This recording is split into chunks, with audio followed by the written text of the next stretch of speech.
Que le Seigneur Dieu vous bénisse tous. Et comme nous sommes encore debout, je vous prie directement de prendre avec moi le livre d'Exode, chapitre 12.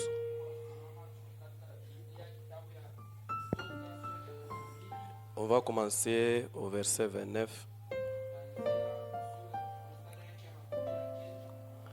Et on va lire jusqu'à 33.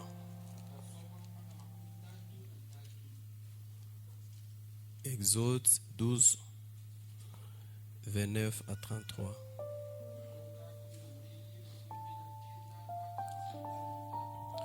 Nous lisons au nom du Seigneur Jésus-Christ. Au milieu de la nuit, l'Éternel frappa tous les premiers-nés dans le pays d'Égypte, depuis le premier-né de Pharaon assis sur son trône, jusqu'au premier-né du captif dans sa prison, et jusqu'à tous les premiers-nés des animaux.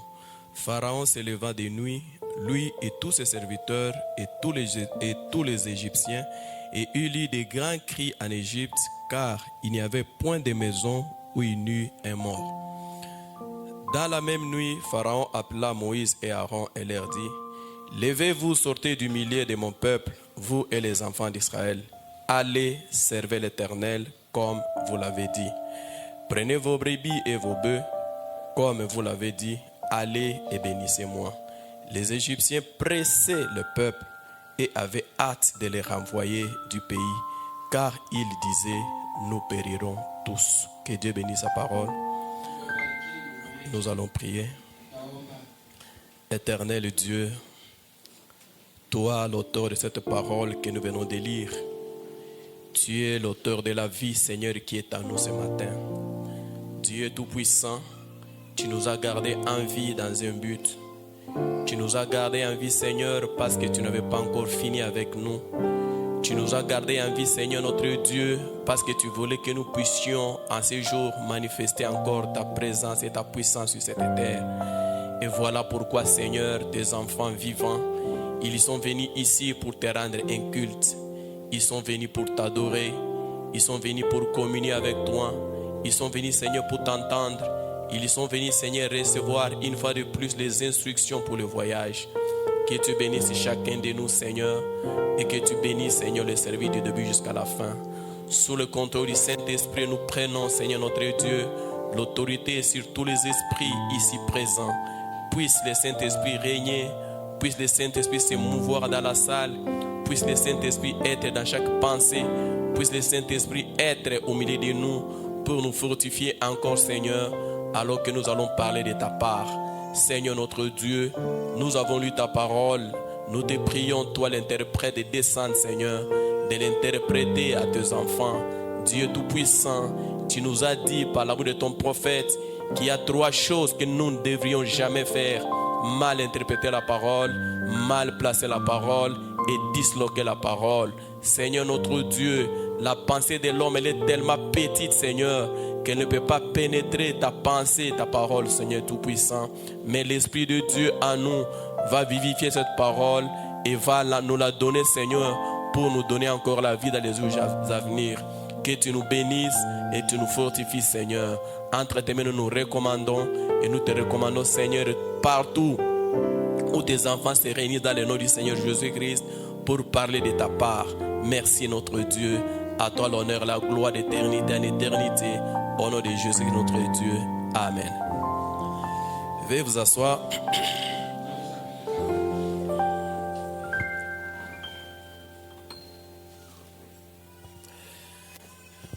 Nous remercions le Seigneur Dieu pour cette occasion qu'il nous accorde ce matin d'être dans sa présence.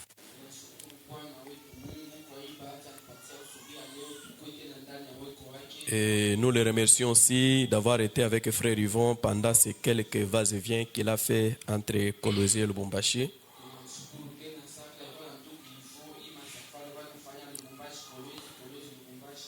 Et je crois que nos prières ont été exaucées par Dieu alors que nous prions pour lui.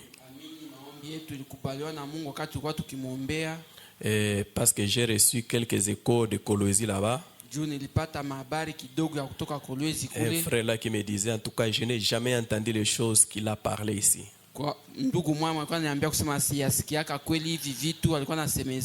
Cela, c'est une partie de la chose. Et la suite, c'est ce qui va nous intéresser plus.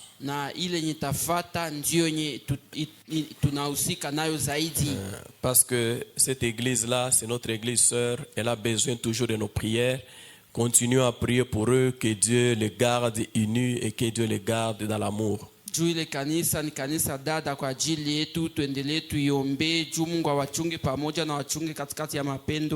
Ok, très bien. Nous reprenons notre leçon sur Israël et l'église ce matin encore.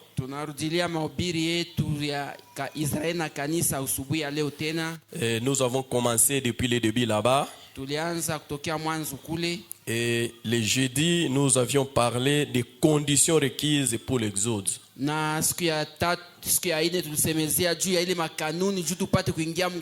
Israël ne pouvait pas sortir seulement d'emblée comme ça, nous sortons et ils partent. Comme c'était un voyage qui devrait effectuer, chaque voyage a des conditions qu'il exige pour que ce voyage-là se tienne. Même si nous devons aller à Kipushi ici, il y a toujours des conditions requises pour que ce voyage-là ait lieu. Et les gens qui effectuent les voyages internationaux, là, il y a des conditions qui s'ajoutent à cela.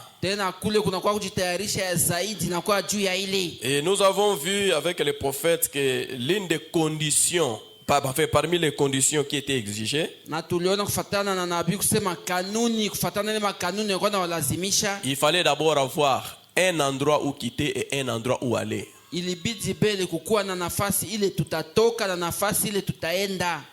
Et pour aller à un endroit où on ne connaît pas, on a besoin d'un conducteur pour nous y amener. Les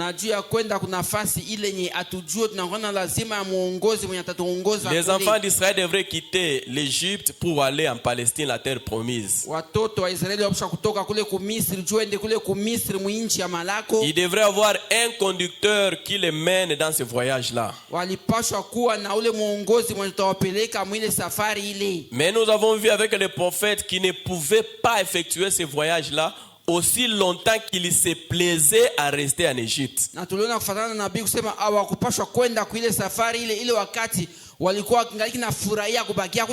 Aussi longtemps que les conditions de vie étaient meilleures, ils étaient vraiment installés, ils étaient à l'aise d'être là.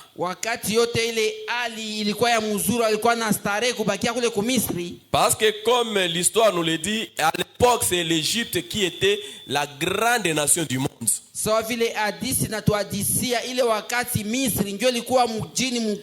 Et partout ailleurs dans le monde, il y avait une grande famine seulement en Égypte où il y avait à manger.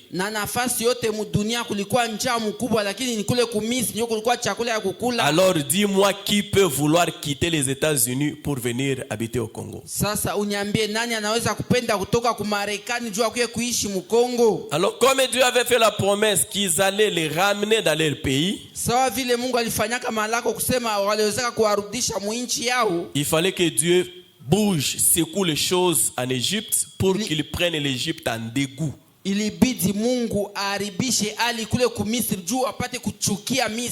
Amen. Et les conditions devenaient de plus en plus mauvaises au point qu'il ne voulait plus rester en Égypte.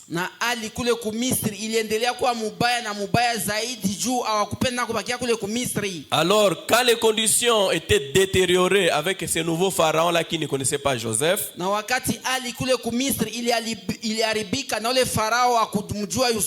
ils se sont mis en prière, demandant à Dieu de leur envoyer un libérateur. Seigneur, nous souffrons dans ce pays, nous voulons quitter ce pays, donne-nous quelqu'un pour nous conduire pour quitter ici.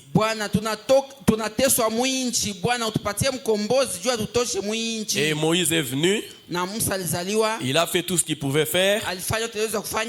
Amen. Amina. Il est parti vers Pharaon pour lui dire, Pharaon, libérez le peuple de Dieu qu'ils partent. Alienda kumwambia Farao, acha huru taifa ya Mungu na waende. Pharaon n'a pas accepté du tout cela. Farao mara moja akuitika ile. Amen. Amina. Pharaon n'a pas accepté que le peuple d'Israël parte. Farao akuitika taifa ya Israeli itoke. Alors qu'est-ce qui est arrivé? Sasa nini ilifika? Dieu a frappé le pays d'Égypte. Mungu alipiga ile nchi ya Misri. Il y a eu 10 fléaux qui ont frappé le pays d'Égypte pour que Pharaon comprenne qu'il doit libérer le peuple là à partir. Kulikuwa mapigo 10 ilipiga nchi ya Misri juu Farao apate kuelewa kusema kisha kuacha huru ile taifa yende. Amen. Amina. Et à chaque fléau, Dieu envoyait d'abord Moïse vers Pharaon pour lui dire de libérer le peuple pour aller adorer Dieu. Na mbele pigo ipige Misri, Mungu alikuwa anatuma Musa mbele ya Farao juu kwenda kumwambia ache huru taifa ya Mungu yende. Amen. Amina. Et Moïse est parti plusieurs fois chez Pharaon. Na Musa alienda mara ya mingi mbele ya Farao. Libérer le peuple de Dieu qu'ils partent. Acha taifa ya Mungu huru yende. Je ne vais pas les laisser. Sitawaacha waende. Il y a eu une frappe de Dieu. Kulikuwa pigo moja ya Mungu. Moïse pensait que Pharaon allait comprendre. Musa aliwazaka kusema Farao anaweza kuelewa. Il envoie encore un autre fléau. Anatuma pigo ingine. Laissez le peuple partir.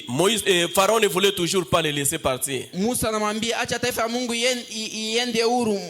Farao alikatala. Amen. Amina. Et il y a eu 10 fléaux. Il y a eu d'abord l'eau qui était changée en sang. Kulikuwa maji ilibadilika inakuwa damu. Il y a eu des grenouilles. Kulikuwa mavyura. Il y a eu des moustiques. Kulikuwa maimbu. Il y a eu des mouches. Kulikuwa mainzi. Il y a eu la mort de tout le bétail. Kulikuwa kufa ya manyama yote. Il y a eu les furoncles. Kulikuwa mafironki. Il y a eu la grêle. Kulikuwa mapanzi. Il y a eu les sauterelles. Kulikuwa mapanzi ya mikubwa. Il y avait l'obscurité dans le pays. Kulikuwa giza mwinchi yote. Tous ces 9 signes-là n'ont pas fléchi. Pharaon n'a pas fléchi devant ces 9 signes. Ile mapigo tano ile Farao akuitika juu acha watoto Israeli huru waende. Et comme Pharaon ne voulait pas les faire partir pour aller adorer leur Dieu, na sawa vile Farao aliwakatalia waende juu kumwabudu Mungu wao, Dieu a permis à Israël de prendre sa Pâque étant en Égypte. Mungu aliruhusu Israeli ichukue Pasaka yake ile wakati wangekuwa kule ku Misri. Amen. Amina. Ils ont pris leur Pâque. Walichukua Pasaka yao. Et c'est là que nous voulons commencer. Na ni pale ndio tunapenda kuanzia. Je crois que c'est là que nous nous sommes arrêtés la fois passée. Mimi nawazia kusema pale tusimamia wakati uliopita. Et cette Pâque-là exigeait premièrement qu'il y ait un agneau pascal. Na ile Pasaka ile ilikuwa inalazimisha kukue mwana kondoo mmoja wa Pasaka. Un agneau qu'on devrait garder pendant 14 jours pour vérifier s'il avait les défauts et tout ça. Ile kondoo apasha kuchunga siku 14 juu achunguze kama ilikuwa na makosa wala hapana. Et comme nous parlons de l'église, d'Israël, nous voulons faire le parallélisme toujours avec l'église pour voir où est-ce que nous en sommes, où est-ce que nous allons. Na sasa tunasemezea Israeli tunalinganisha na kanisa juu tupate kuona wapi tuko naenda na wapi kwenye tunakuwa. À leur temps, c'était un agneau naturel, un animal. Wakati yao ilikuwa ile nyama kondoo ya kiasili. Tandis que pour nous aujourd'hui, nous avons un agneau, le Seigneur Jésus-Christ lui-même. Kwa ajili yetu leo tunakuwa mwana kondoo Bwana Yesu Kristo yeye mwenyewe. Comme nous l'avions dit, il ne suffisait pas seulement d'avoir un agneau, de l'égorger et de le manger. So tulikuwa nasema ilikuwa natosha tu kwa mwana kondoo kumchinja na kumkula. Bien que cela était très bien. Hata kama vile ile ilikuwa mzuri. Mais le deuxième élément qui était attaché à cela, c'était de prendre le sang de l'agneau et de l'appliquer sur les portes. Lakini kazi ya pili ilikuwa naunganishwa kwa ile ilikuwa ni kuchukua damu ya yule mwana kondoo na kuipagala kumlango. Parce que Dieu avait dit que c'est cela qui servirait de signe. Juu Mungu alisemaka ile njoo itawatumikishia sawa vile alama. Et nous l'avions dit la fois passée que tu as cru le message, c'est très bien. Na tulisema wakati uliopita uliamini ujumbe ni kitu kizuri. Tu manges la parole, c'est très bien. Unakula neno ni kitu kizuri. Mais est-ce que tu as déjà appliqué le sang? Eti wewe ushakutumikisha damu. Amen. Amina. Et Frère Branham nous a montré que la vie se trouvait dans le sang. Na ndugu alituonyesha kusema uzima ilikuwa ndani ya damu. Et dans la vie c'est un nom. Na uzima ilikuwa ni mtu.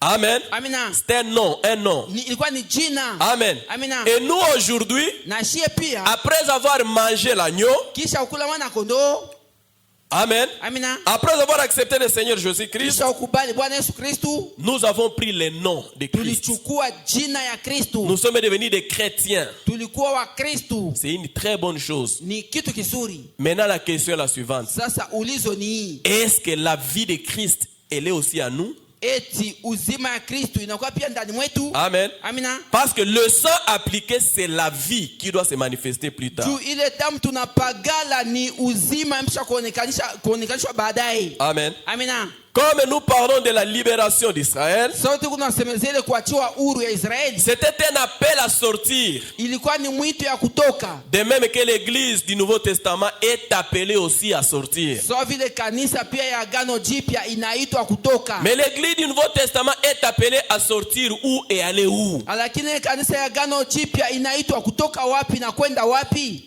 Comme nous avons cité les conditions qui étaient requises pour l'exode, So vile tulisemezea ile makanuni ilibidi kutimiza juu ya kutoka. nous devons alors vérifier ce matin si l'église du Nouveau Testament a aussi ces conditions-là déjà acquises pour qu'elle parte. Tunapaswa kuchunguza pia kusema kanisa ya Agano Jipya kama inakuwa ile makanuni ilishatimiza juu ipate kutoka. Et nous savons que l'église du Nouveau Testament doit quitter ce monde naturel Na tunajua kusema kanisa ya Agano Jipya inapaswa kutoka mwi dunia ya kiasili pour aller dans l'enlèvement, juu ya kwenda kunyakuliwa. aller à un pays spirituel, Iende mwinchi moja ya kiroho. aller en Christ. Iingie ndani ya Kristu. C'est là que nous devons maintenant vivre. Ni pale sasa ndio tunapaswa kuishi. Amen. Amina. Ok, j'ai lu le prophète dans le message Israël à la mer rouge. Minasoma nabii ndani ya ujumbe Israeli ndani ya bahari nyekundu. Et ce matin, nous allons parler sur le chemin du devoir. Dieu ferait un chemin. Kuile inchi ya mapashwa Mungu antufungulia njia moja. Non, non, sur le chemin du devoir. Dieu crée un chemin. Kuile inchi ya mapashwa Mungu anatufungulia njia. Amen. Amina. Si nous nous trouvons sur un chemin du devoir, Kama tunajikutanisha kuile njia yetu ya mapashwa, si Dieu avait réellement voulu que nous passions par tel chemin, kama Mungu alipendaka kweli kweli tupitie kunjia fulani, Dieu frayera un chemin pour qu'on y arrive. Mungu atatufungulia njia moja tu juu tufikie yako. Dans ce message au paragraphe 58, frère Branham dit, Kifungo yake 58 ndugu Branham anasema, c'est de cette manière que nous essayons de faire au cours de ces réunions de réveil. ni mwina mnandio tunapima kufanya hii mikutano ya amko. Nous dirigeons l'attention déjà sur Christ. Tunakuwa naongoza watu waangalie kwa Kristu. Puis nous la maintenons là jusqu'à ce que nous puissions trouver un endroit où faire pénétrer cela. Na kisha tunasimamisha ile pale paka ile wakati tupata nafasi tutaingiza ile. C'est cela la chose. Ni ile ndio kitu. Le Saint-Esprit qui s'apprête. Roho Mtakatifu yenye inajitayarisha. Saisissez l'action du Saint-Esprit parmi les gens. Shikeni ile tendo ya Roho Mtakatifu katikati ya watu. Et vous saurez que tout est prêt pour la mise à mort. Na mtajua kusema watu nakuwa tayari juu ya kuweza kufa. Amen. Amina. Tout ce que nous essayons de faire, Yote tunapima kufanya c'est d'amener Christ aux gens. ni kupeleka Kristu kwa watu. Et cette action-là, ce n'est pas l'action d'un homme. Na ile tendo ile haiko tendo ya C'est mtu. l'action du Saint-Esprit qui va amener Christ aux gens pour que le peuple s'apprête. Ni tendo ya Kristu ile inapeleka watu kwa Kristu juu watu wajitayarishe. Parce que comme je l'ai dit, on ne peut jamais effectuer un voyage sans s'être apprêté au préalable. Juu sababu nilisema hatuwezi kutayarisha safari kama hatujajitayarisha. Mais Dieu est en train juste de libérer l'église partout.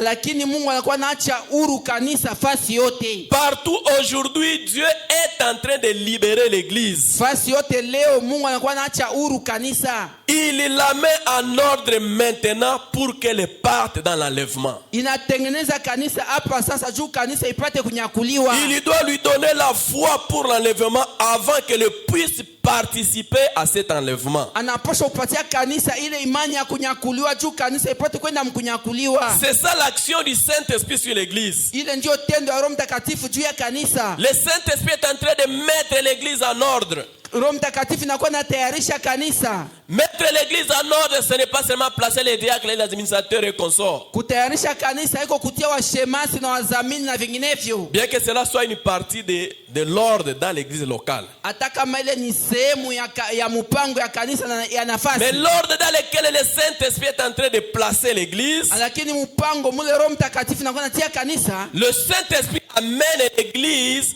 à haïr le monde. Roho Mtakatifu napeleka kanisa ichukie dunia. Aussi longtemps que l'église va se plaire de ce monde, wakati yote ile kanisa itafurahia hii dunia. Mes frères, je vous dis que nous serons toujours sous l'emprise de Pharaon. Wandugu yangu mimi nawaambia kila wakati yote tutakuwa chini ya uongozi wa Farao. Au paragraphe 100, frère Banam dit, fungu yake 100 ndio anasema, et oh mes amis, warafiki yangu, comme c'est un type merveilleux aujourd'hui. So vile ni mfano ya mzuri zaidi kwa ajili ya leo. Quel était le type merveilleux là? Ilikuwa mfano ya mzuri ile. Il y avait un libérateur là-bas qui devrait venir. Kulikuwa mkombozi kule apushakuja. Sans le libérateur, l'église ne pouvait pas quitter l'Égypte. Bila mkombozi Israeli kutoka mu Misri. Sans les mauvaises conditions, l'église ne pouvait pas quitter l'Égypte. Kama ile hali haikuharibika kule ku Misri, kanisa kutoka mu Misri. La chose même qui est venue pour libérer le peuple, ile kitu yenyewe ilikia kuacha taifa huru, on en a peur. Wanaiogopa. On a peur du libérateur. Wanaogopa le mkombozi. Amen. Amina. Dans quel état l'église se trouve? Mwali gani kanisa inakuwa? Dieu nous visite. Mungu anatutembelea. Dieu nous envoie un libérateur. Mungu anatutumia mkombozi. Mais qu'est-ce que nous faisons du libérateur là? Sasa ule mkombozi tunafanyaka naye nini? Nous avons peur de lui. Tunamwogopaka. Nous ne voulons pas de lui. Atumupende. Amen. Amina. Mais regardez, quand est-ce qu'Israël ne voulait pas de Moïse? Lakini mwangalie wakati gani Israeli haikuwa nampenda Musa. Moïse était aussi envoyé comme libérateur. Musa naye walimtuma pia sababu mkombozi.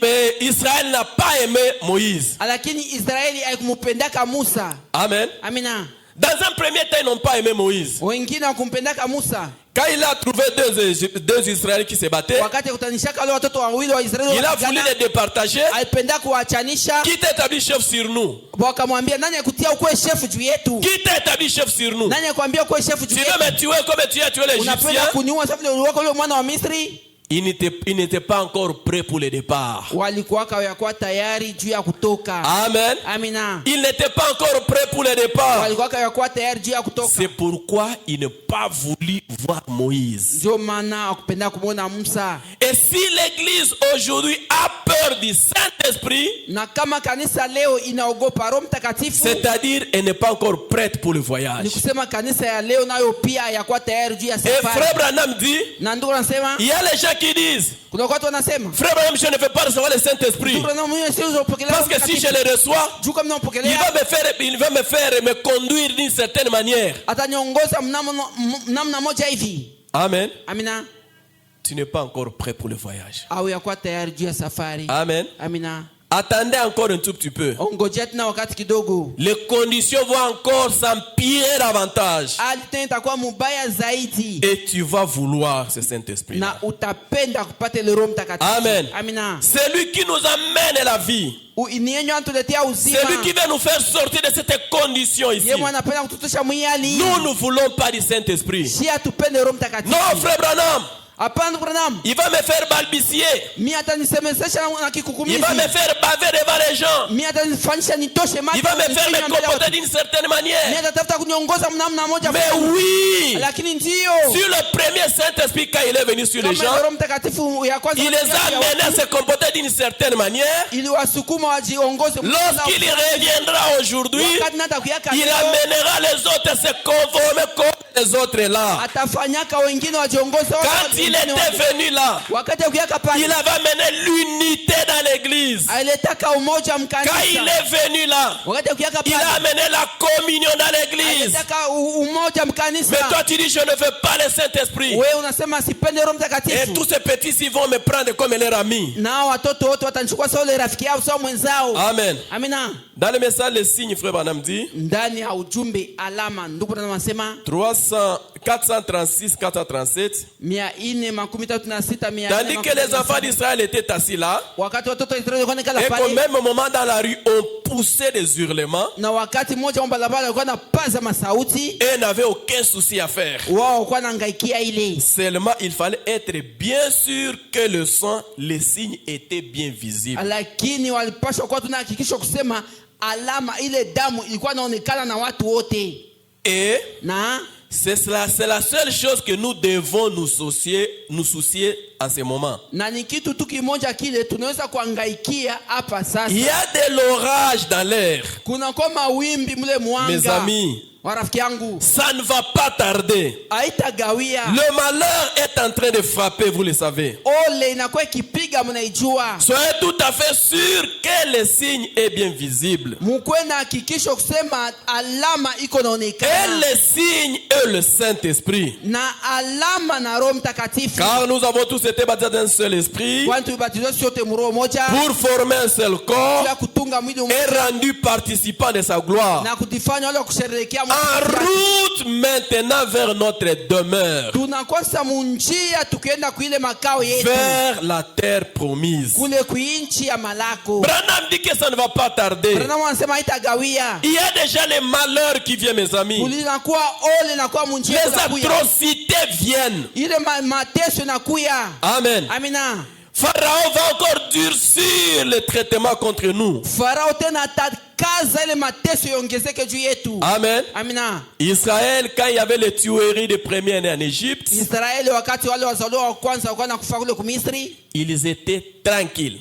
walikuwa wanastarehe. Amen. Amina. Pourquoi ils étaient tranquilles? Juu ya nini walikuwa kimya? Ils savaient que nous avons déjà travaillé pour ça. Walijua kusema shie tulishatumika juu ya Il ile. y avait un travail qui était effectué pour les garder en vie. Kulikuwa ile kazi walifanyaka juu ya wachungi wazima. Et que le travail était quoi? Na ile kazi kwa nini? De prendre un agneau, Kuchukua mwana kondoo, de le garder, kumchunga, de le tuer, kumuua, de le manger kumukula et d'appliquer les signes. na kupagala damu Amen. alama. Amina. Alors le prophète dit Sunambia que sema la seule préoccupation pour les enfants d'Israël mangaiko moja kwa jote était de vérifier si les signes étaient bien en vue. ilikuwa ya kuangalia kusema ile alama iko naonekana na watu wote. Et le jeudi, nous avons lu le prophète qui nous a dit tulisoma nabii mwetu que ces signes que nous appliquons ile alama tunaweka doit être vu par le passant. inapasha kuonekana na watu wa Les kupita. signes que nous appliquons Ile alama tunaweka doit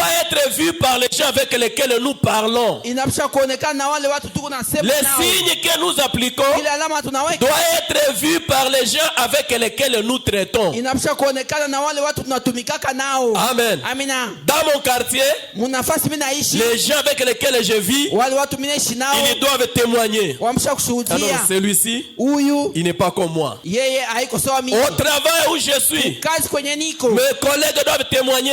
wenzangu wa kazi Que celui-ci, kusema huyu il n'est pas comme moi. haiko sawa mimi. À la faculté, Kumasomo à l'école, kule au kumasomo marché, kusoko au voyage, kusafari partout. fasi yote Même mes collaborateurs. hata wasaidizi wangu wa kazi. Amen. Amina. Même mes associés dans les affaires. Hata wasaidizi wangu wa kazi Ils doivent biashara. comprendre que l'homme ici, il a déjà appliqué les signes. Wanapasha kuelewa kusema huyu mtu alishapokupagala alama. Amen. Amina. Et Na si le signe est là, kama alama inakuwa pale, voilà la chose qui nous met en route vers notre demeure, vers la terre promise. oneni ile kitu inatutia munjia juu ya kwenda muile inchi ya malako. Alors les enfants d'Israël avaient prié et Moïse est venu. Watoto wa Israeli waliombaka na Musa alikuyaka. Frère Banam dit, Tukasema c'est quelques 40 dernières années. ni ile miaka 40 ya nyuma Les pentecôtistes prient, ils prient pour que Dieu restitue le don à l'église. waporo wanaomba juu Mungu arudishe mazawadi mkanisa. Et il n'y a aucune prière, mon frère, qui reste non répondue. Na hakuna hata maombi mwa tunaweza kuomba Mungu atashindwa kuijibia. Toutes les prières que nous adressons à Dieu sont répondues. Maombi yote tunaombaka kwa Mungu. 40 dernières années, ils ont prié pour que Dieu envoie un don à l'église. Mamiaka 40 ya nyuma pa waporo waliomba juu Mungu atume mazawadi mkanisa. Autant de fois Moïse est parti vers Pharaon pour lui dire libérez mon peuple. Mara ya mingi Musa alienda mbele ya Farao juu ya kumwambia Pharaon Pharaon a refusé. Farao alikatala. Mais comme nous venons de le lire, Sasa tunatoka kuisoma. quand il a vu les signes là, Wakati aliona alama il ile, a vu les massacres, la tuerie. aliona kile kukufa ya wazaliwa wa kwanza. Amen. Amina. Écoutez ce que Pharaon a dit. Sikeni Farao alisemaka, Dans la même nuit, mwile usiku moja, Pharaon appela Moïse et Aaron et leur dit: Farao akaita Musa na Aruni. Levez-vous, Simameni. sortez du milieu de mon peuple, Tokeni katikati ya taifa yangu. vous les enfants d'Israël. Nyinyi watoto wa Israeli. Allez servir l'Éternel comme vous le dites. Nyie mwende mtumikie milele sio vile mnaisema. Farao. Ça fait autant d'années que nous t'avions demandé de nous laisser libres. Inakuwa miaka ya mingi tulikulomba tuache huru. Nous t'avons dit: laisse-nous aller adorer notre Dieu. Tulikwambia tuache twende kumwabudu Mungu wetu. Si tu nous aviez entendu à ce temps-là, Kama utusikia kile wakati ile, tu n'allais pas voir ces massacres. hao wazaliwa wa kwanza kuweza Mais tu kukufa. as endurci ton cœur, Lakini Pharaon. tia moyo wako mgumu Farao. Voilà pourquoi One juu ya nini? ces malheurs, Hii ole. Amen, Amina. t'a atteint aujourd'hui. Inakufikia leo. Amen. Amina. Et laisse-moi vite lire Exode 10. Na wache nisome haraka Kutoka sura ya 10. L'Éternel dit à Moïse, au paragraphe 1er, l'Éternel dit à Moïse: va vers Pharaon, car j'ai endurci son cœur et le cœur de ses serviteurs pour faire éclater mes signes au milieu d'eux. C'est aussi pour que tu racontes à ton fils et au fils de ton fils comment j'ai traité les Égyptiens et quels signes j'ai fait éclater au milieu d'eux. Et vous saurez que je suis l'Éternel. Moïse et Aaron allèrent vers Pharaon et lui dirent: ainsi parle l'Éternel, le Dieu des Hébreux, jusqu'à quand refuseras-tu de t'humilier devant moi? Laisse mon peuple afin qu'il me serve. Amen. Amen.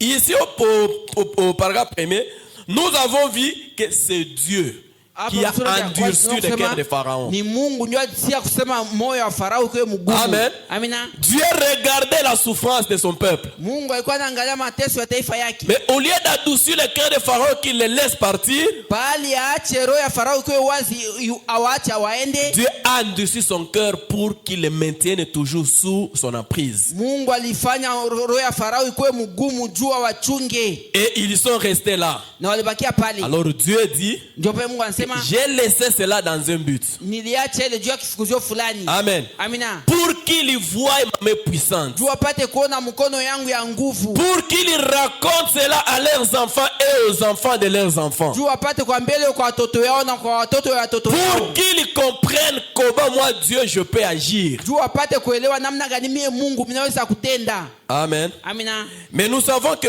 quand on a prié, la prière est gardée par Dieu quelque part et au temps marqué par lui-même, il frayera un chemin. Dieu, quand nous lui demandons, quand on lui a demandé les messagers, Amen, 400 ans en Égypte, mais c'est vers la fin que Dieu a envoyé Moïse. Amen. C'est vers la fin que Dieu l'a envoyé. Alors frère Madame nous dit que le messager sont un poteau indicateur de Dieu. Un poteau indicateur pour montrer que le temps n'est plus. Quand vous voyez les messagers venir, sachez qu'il n'y a plus du temps. Amen.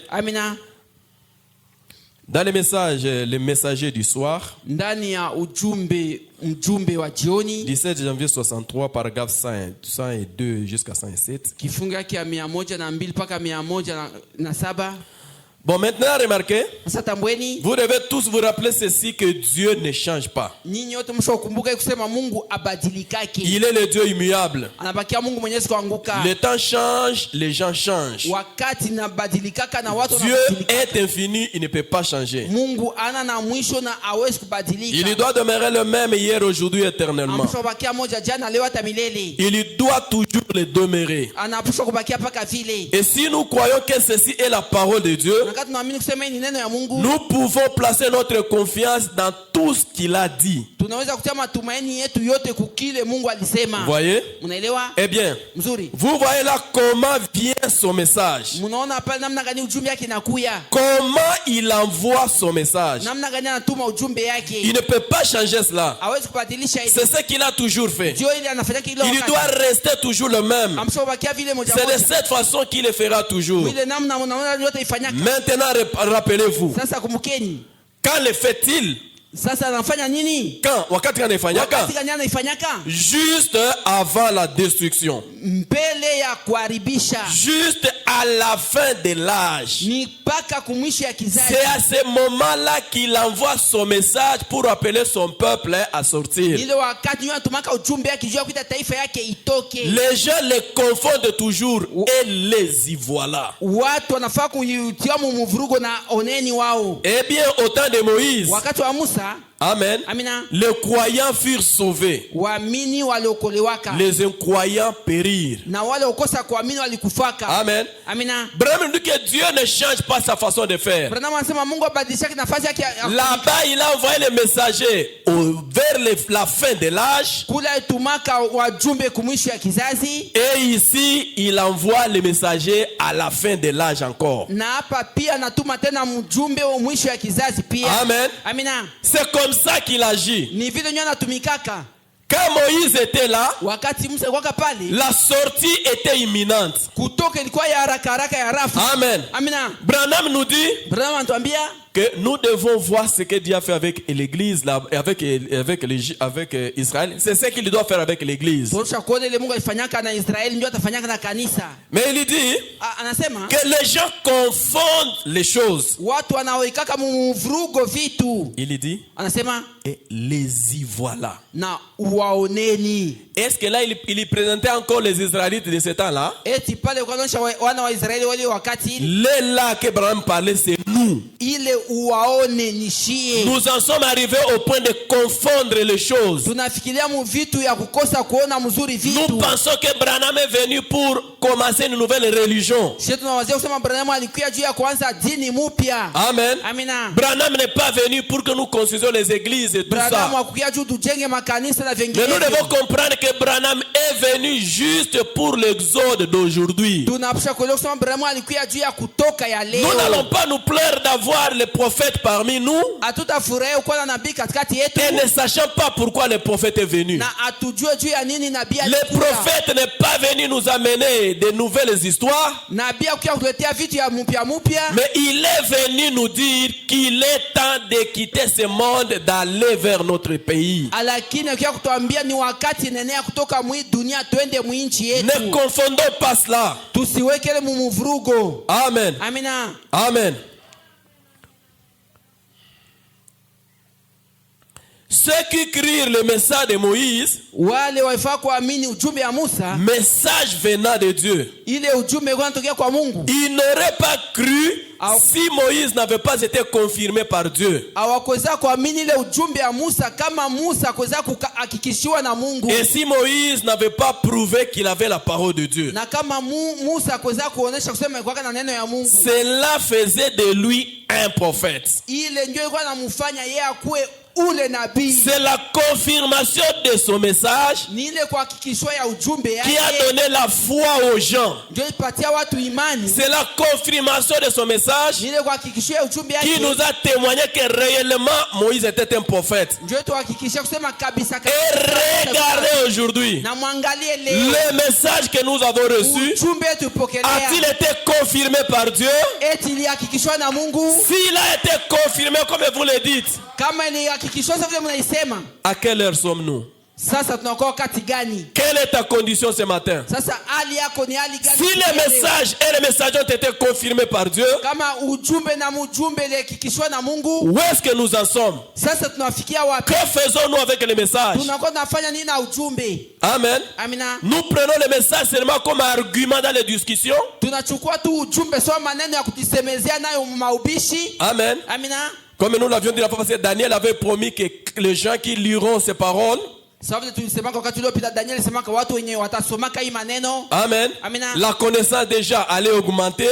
Kujua ya watu itaongezekaka. Réellement notre connaissance a augmenté quant à la parole de Dieu. Kweli kweli kujua yetu iliongezeka kufuatana. Mais ne l'oubliez pas, il a aussi dit Lakini msisahau tena alisema qu'ils seront épurés et blanchis. Watatiwaka wasafi na watatilishwaka. Où sont les peuples qui sont épurés et blanchis aujourd'hui par le message? Sasa ile taifa inatiliwa wasafi na wanakuwa weupe na ujumbe na kwa si le message a été confirmé par Dieu, kama ujumbe ile hakikishwaka na Mungu, il doit accomplir cette deuxième partie de son but. Inapaswa kutimiza ile sehemu ya pili ya kifukuzio yake. Et si tu n'as pas encore vu ça dans ta vie, na kama wewe hauyaishi ile maisha yako, ma place, moi et toi, c'est ici à l'autel. Nafasi yangu na wewe ni hapa kwa madhabahu. Il sortit là et dit, akatoka pale akasema, demain à 7 heures, kesho iwa Isa, vous verrez telle chose. mtaona kitu fulani. Le lendemain, kesho yake la chose arriva. ile kitu ikafika. C'était tout. Ilikuwa yote. C'est tout ce que Moïse a fait. Ndio ile yote Musa alifanya. Demain, kesho vous verrez les grenouilles. mtaona machura. Ils ont vu les grenouilles. Wakaona machura. Demain, kesho vous verrez ceci. mtaona ils ont vu cela. Wakaona ile. Le Moïse ici. Huyu Musa huyu. Il est terrible. Anakuwa hatari. Amen. Amina. En 1933. 1933. Notre prophète a eu les visions que vous connaissez. Nabii wetu alipata ile maonyo mnajua. Dites-moi laquelle de ces visions n'est pas encore accomplie parfaitement. Onyo gani ile yatimizikaka kweli kweli? Amen. Amina. Quelle est cette vision qui n'est pas encore accomplie? Onyo gani ile yatimizikaka? Pouvons-nous faire foi dans Branham ou devons-nous en attendre un autre? Tunaweza kutilia imani ndani ya Branham wala tutachunga Branham wengine. N'importe quel véritable prophète de Dieu qui parle du Seigneur fera cela. Yoyote yule nabii wa kweli mwenye anasema mjina ya Bwana atafanyaka ile. Amen. Amina. Il dira qu'il vous laissera aller, mais il ne le fera pas. Atawaambia kusema atawaachaka muende lakini hata ifanyaka. C'est ce que Pharaon a dit. Je vais vous laisser, mais il ne laissait pas. Ile ndio Farao alisema atawaacha waende lakini hakuwaachaka. Et cela arriva. Na ile ilifikaka. Vous voyez? Unaelewa? Pourquoi? Juu ya nini? Le peuple sut alors que cet homme était un envoyé de Dieu. Taifa ilijuaka kusema huyu mtu alikuwa mwenye Mungu alituma. Et alors, na sasa ils commencèrent à voir que Dieu les bénissait. Walianza kuona kusema Mungu alikuwa anawabarikia. Bénissait Moïse. Alikuwa anambarikia Musa. Et ils l'honorèrent. Na alimheshimiaka, alimheshimishaka. Amen. Amina. Et alors, na sasa les grandes choses se produisirent. Vitu vikubwa vikubwa vikafanyika. Quand le peuple a reconnu que Moïse était réellement un envoyé de Dieu, wakati taifa ilijua kusema kweli kweli Musa alikuwa ule mwenye Mungu, ils ont commencé à honorer Moïse. Wakaanza kumheshimia Musa. Et c'est quand ils l'ont honoré na wakati walimheshimia Musa que les grandes choses pour leur exode ont commencé à se mettre en place. Ndio vitu vikubwa vikubwa kwa ajili ya kutoka yao vikaanza kufanyika. Et les gens qui riaient et qui se moquaient de lui, na watu walikuwa wanamchekelea, et qui ne voulaient pas accepter son message, na wenye hawakupenda kukubali ujumbe yake, périr avec les autres incroyants. walikufaka pamoja na wale wengine wakosa kuamini. Ici, permettez-moi de vous dire ceci, église. Hapa mniruhusu niwaambie kanisa. Les peuples qui crurent le message de Moïse, ile taifa ifaka kuamini ile ujumbe wa Musa. Amen.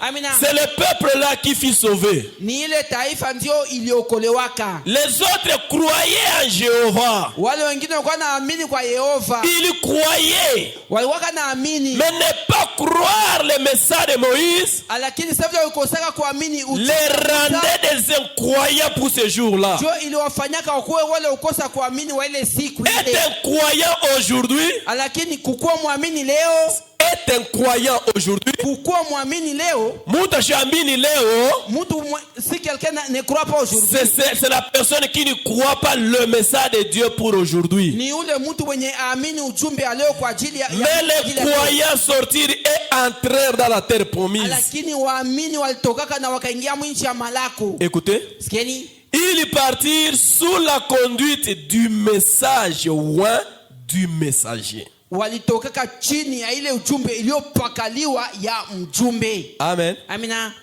N'était ce message oint, kama ile ujumbe wa kupakaliwa haikukwaka pale, il n'y aurait pas eu d'exode. Kutoka haikuwezaka kuwako. Amen. Amina.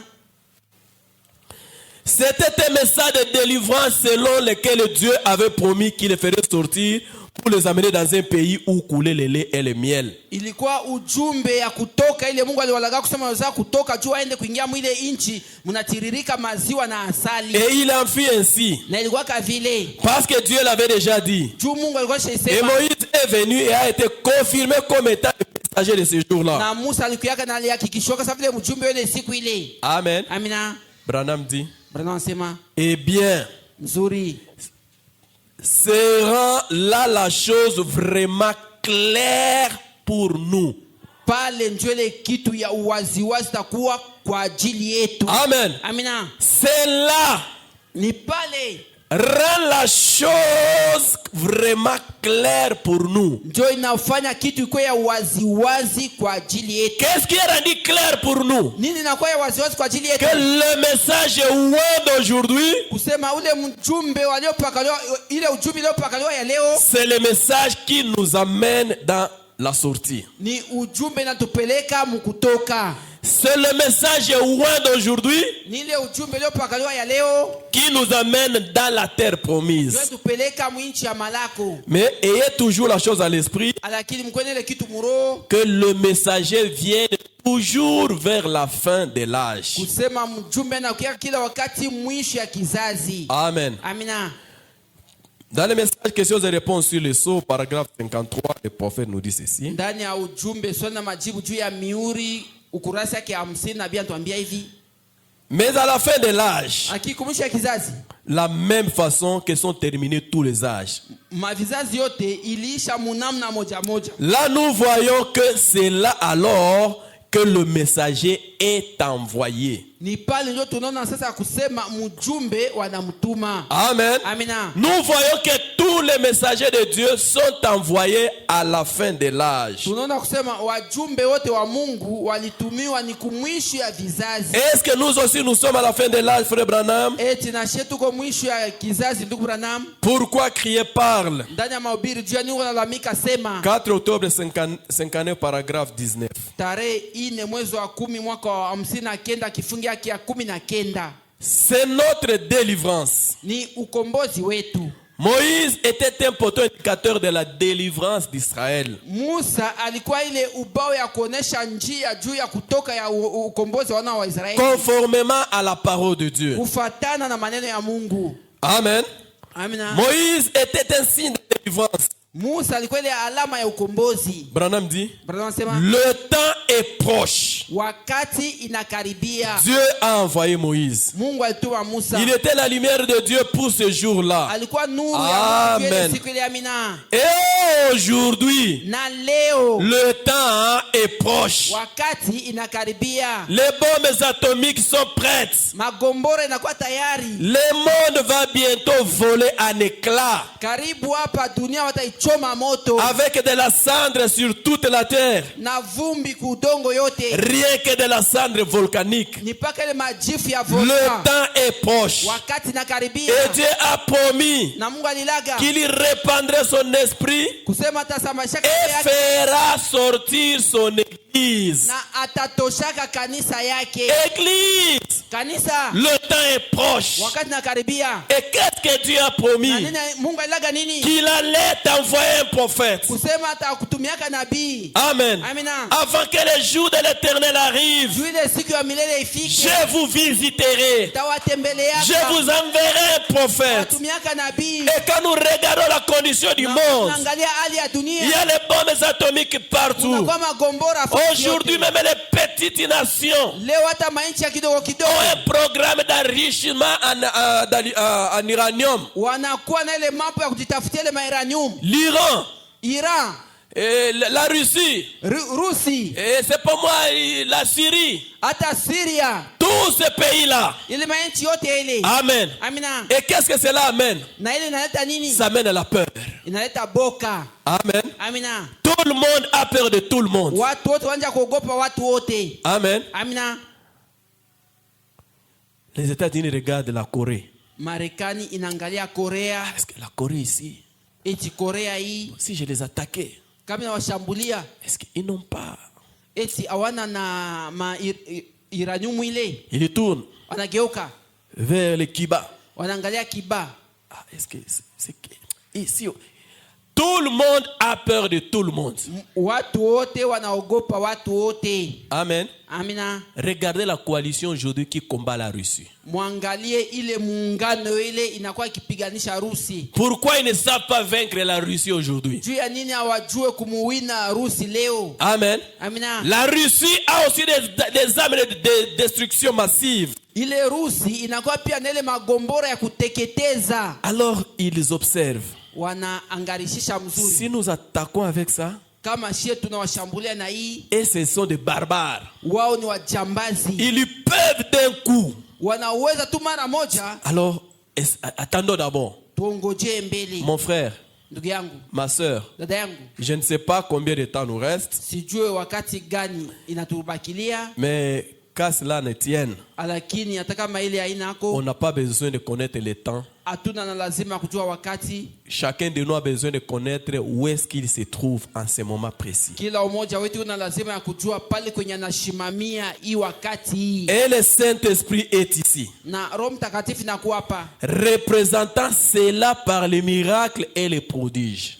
ikiwakilisha ile kupitia miujiza na maishara. Comme il avait fait au temps de Moïse. So vile ifanyaka wakati wa Musa. Il a confirmé Moïse par des signes et des miracles qu'il a opérés là-bas. Alihakikishaka Musa na ile miujiza na maishara alifanya. Et aujourd'hui, Na leo le Saint-Esprit est ici. Roho Mtakatifu nakuwa hapa. Il a confirmé le message. Alihakikisha ujumbe. Il a montré que le message est la vérité. Alionyesha kusema ujumbe Au point que le prophète est venu en charge pour dire: mpaka ile wakati nabii alikuja juu kusema, qui peut me montrer une chose que j'ai déclarée au nom du Seigneur qui n'est pas accomplie? nani anaweza kunionyesha ile kitu nilisema mjina ya Bwana na Personne n'avait à montrer à Abraham que tu avais dit ceci, ce n'est pas accompli. hakuna mtu mwenye alionyesha Abraham kusema ulisema hii haikufika. Et nous, dans notre génération ici, Na tunakuwa na vizazi hapa, notre génération d'aujourd'hui, hii kizazi yetu ya leo, nous avons vu l'accomplissement de cette dame qui montait en puissance aux États-Unis. tuliona kuonekana ya ule vice president wa kule Marekani mwenye anapanda muwezo. Amen. Amina. Le prophète parla même de la couleur de sa tenue.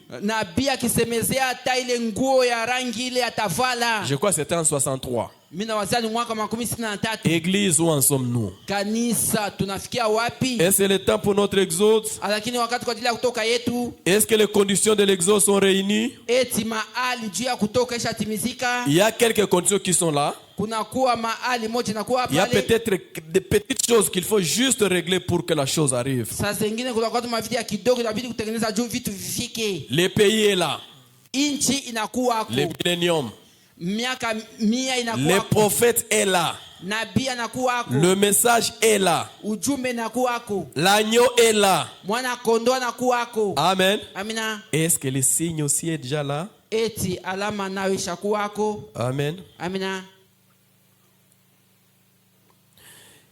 Cela aveugle les gens.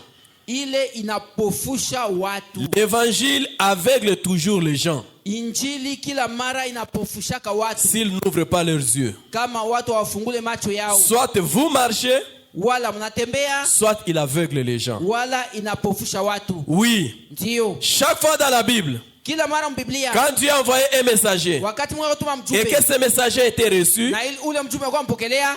c'était alors un réveil. Ndio sasa ilikuwa amko. Mais si les gens ne le recevaient pas, Lakini kama watu wakumpokelea. il n'y a pas de réveil. Hakuna amko. Par contre, le chaos suivait l'incrédulité. Kwa kinyume ile kufa ilikuwa nafuata ile kosa kwa Et mimi. il en est donc de même aujourd'hui. Na inakuwa tena vile vile leo. Rien de moins. Hakuna ya kutosha hapo. Je pense qu'aujourd'hui, Mimi nawazia leo. Amen, Amina. partout ce message Fasi yote hii ujumbe n'a pas éclairé les gens. haikuangazia watu. Ces gens-là marchent dans les ténèbres. Wale watu wanatembea mugiza. Et nous avons vu, Na tuliona quand Moïse est parti, wakati Musa alienda, la colonne de feu qui les a conduits dans leur exode nguzo ya moto iliwaongoza kutoka yao. avait une partie qu'elle éclairait. Ilikuwa na sehemu moja ilikuwa Il y naangazia avait une partie aussi qui les noircissait. na ilikuwa na sehemu nyingine ilikuwa natia giza. Maintenant ici, Sasa hapa dans quel côté nous nous trouvons ce matin? tunakuwa ngambo ya giza wala ngambo ya nuru. Amen. Amina. Nous sommes en train de parler ce matin sur Israël à la mer Rouge. Tunakuwa tukisemezea usubuhi ya leo juu ya Israeli. Mais notre ndani ya bahari nyekundu. petit sujet, nous parlons sur les chemins, sur le chemin du devoir. Dieu fraye une voie. Lakini tunasemezea juu ile nukta kusema kama tuko muile njia yetu ya mapashwa, Mungu atabikweje atatufungulia njia. Amen. Amina. Il peut y avoir des difficultés. Kunaweza kuwa matatizo. Il peut y avoir n'importe quoi. Kunaweza kuwa izuru nini. Mais nous croyons que Dieu frayera toujours et toujours une voie. Lakini tunaamini kusema Mungu atabikweje Mungu atatufungulia njia. Amen. Amina. Quand Moïse est parti, wakati Musa aliendaka, Pharaon a dit laissez-les partir. Farao aliwaambia muache waende. Sinon nous allons tous périr. Kama vile tutakufa sisi wote. Amen. Amina. Mais le monde d'aujourd'hui, lakini dunia leo, il subsiste à cause de notre présence. inakuwa kujushe tukingaliki mwili. Quand nous allons quitter ce monde, wakati sisi tutatoka mwili dunia, toutes ces choses-là vont s'abattre sur la terre. ile mavitu yote itaanguka kudunia juu iharibishe. Amen. Amina. Alors, quand nous sommes devant des difficultés, wakati tunakuwa mbele ya matatizo, Branham nous dit la chose à faire, Branham anatuambia kitu ya kufanya, c'est de convoquer une conférence avec Dieu. ni kuita mtanguzo pamoja na Mungu. Seigneur, regarde l'état de l'église. Bwana, angalia hali ya kanisa. Amen. Amina. Nous convoquons une conférence. Tunaita ile mtanguzo. Nous allons là-bas pour parler avec lui. Tunaenda pale juu ya kusema na Mungu. C'est pourquoi, église, Ndio kwa maana kanisa, nous appelons toujours à des réunions de prière. tunaitaka kila wakati. Nous appelons toujours à des veillées de prière. Tunaitaka kila wakati ya makesha Ce ya sont nos maombi. conférences avec Dieu. Nile mitanguzo. Ce sont des moments pour lui exprimer les choses. Nile wakati juu ya kusema mavitu mbele ya Mungu. Et dans ce message, conférence avec Dieu, Ndani ya hii ujumbe mtanguzo na Mungu, le 20 décembre 59, paragraphe 34, ya tarehe 12 mwezi wa 12 mwaka wa 59, Frère Branham dit ndugu anasema que hivi, peu importe la difficulté, aizuru matatizo, tu es un fils de Dieu. unakuwa mwana wa Mungu. Peu importe la situation, Hata hali ile unakuwamo. amen, Amina. ne te découragez pas. We usivunjike moyo. Va en conférence avec Dieu. Uende mumutanguzo na Mungu. Là, Pale il y a une résolution qui sera prise. kunakuwa majibu ile utapata. Peut-être que vous avez brisé votre foyer. Saa zingine ulivunja ndoa yako. Peut-être que vous avez quitté votre mari, vous avez quitté votre femme. Saa zingine uliacha bibi yako wala uliacha bwana yako. Peut-être que vous avez fui vos enfants. Saa zingine uliacha watoto yako. Il se peut qu'il y ait beaucoup de choses dans cette vie dans laquelle l'ennemi vous a pris au piège. Inaweza wezekana mkwe mabitu ya mingi ndani ya maisha, adui alikushika kumtego. C'est l'ennemi qui t'a laissé aller, qui t'a guidé à laisser ta femme. Ni shetani ndio alikutuma we wache bibi yako. C'est l'ennemi qui t'a fait voler ce que tu as volé là. Ni shetani ndio alifanya we uibe ile uliiba. Mais rappelez-vous, mon frère, ma soeur, Lakini kumbukeni ndugu yangu, dada yangu, vous avez toujours le droit d'avoir une conférence avec Dieu, we certainement. hata vile ukingaliki na ile haki ya kupata mtanguzo na Mungu kabisa kabisa. Parlez-en avec lui. We sema na Mungu. Il est le secours qui ne manque pas en temps de Yeye ndio détresse. msaada yenye ikosake wakati ya matatizo. Nous voyons donc que Moïse a eu une conférence. Tunaona kusema Musa alipata ile mtanguzo. Et peut-être qu'il en était, de la conférence. Pardon. Et voici peut-être ce qu'il en était de la conférence. Na saa zingine wazeni ile yenye ilikuwa juu ile mtanguzo. Amen. Amina. Pharaon les a dit partez, nous ne voulons plus de vous ici. Farao aliwaambia mwende tupenda kuwaona hapa. Allez, Moïse leur a dit partons. Musa akawaambia twende. Ils ont commencé le départ. Wakaanza safari. Amen. Amina. Ils sont partis. Walienda. Ça n'a pas traîné. Haikugawia. Amen. Amina. Ils rencontrent là un obstacle. Wanakutanana na vikwazo. Kikwazo kinene sana. Kikwazo kinene zaidi. Amen. Amina. Alors Moïse, Sasa Musa, il est parti en conférence avec Dieu. ye aliingia kama ile mtanguzo akimuuliza Mungu tutafanya nini hapa. Le frère Branham dit, Ndio anasema voici peut-être ce qu'il en était de la conférence. Qu'est-ce qu'ils se sont dit dans cette conférence avec Dieu? nini walizungumza kama ile mtanguzo na Mungu pale. Oh, grand conducteur d'Israël, ça c'est Moïse qui parle. Mwongozi mkubwa wa Israeli pale ni Musa anasema, J'ai fait tout ceci sur ton ordre. Nilifanya yote kufuatana na mpango yako. J'ai conduit ces gens juste comme tu m'avais dit de le faire. Niliongoza wa watu paka vile uniambia nifanye. J'ai couvert le peuple avec le sang. Mimi nilifunika taifa na damu. J'ai fait venir du ciel les fléaux. Mimi nilileta ile mapigo itoke kumbingu. J'ai fait tout ce que tu m'as dit de faire. Mimi nilifanya ile yote uniambia nifanye. Malgré ça, Ata vile nous voici pris au piège. oneni tunashikwa kumtego. Que dois-je faire, Éternel? Mimi napaswa kufanya nini wa milele? Amen. Amina. Il me faut avoir une conférence avec toi. Inabidi nipate mtanguzo na weye. Et peut-être que Moïse était assis au sommet du rocher Na saa zingine Musa kwa nekala kuchongo ya mwamba ou debout près d'un creux du rocher, wala bwima pembeni ile tundu ya mwamba priant à cet endroit choisi akiomba kule nafasi aliyochagua à cette heure cruciale. mwile wakati ya mubaya ya nguvu. Quelque chose devrait être fait.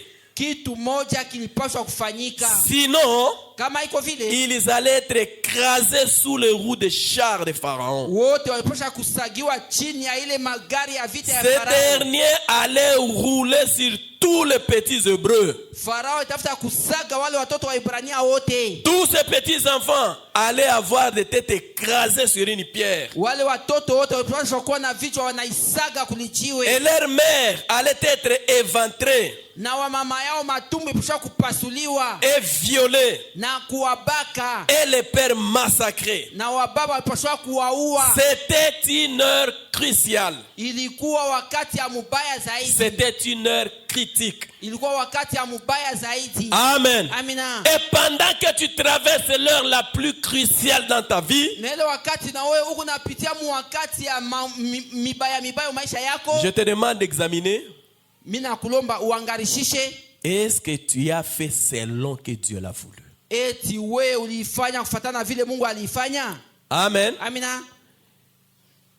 Si tu as fait selon que Dieu l'a voulu, Kama ulifanya kufuatana na mapenzi ya Mungu, c'est là que tu auras la foi d'appeler Dieu et à intervenir sur ton problème. ndio pale utapata ile imani ya kuita Mungu aingie mu mambo yako. Tu es un fils de Dieu. Unakoma na wa Mungu. Tu t'es marié correctement. Wewe ulioa kufuatana na neno ya Tu vis Mungu. correctement. Unaishi mzuri. Tu n'as pas d'enfant. Unakosa watoto. Amen. Amina. Allez vers Dieu.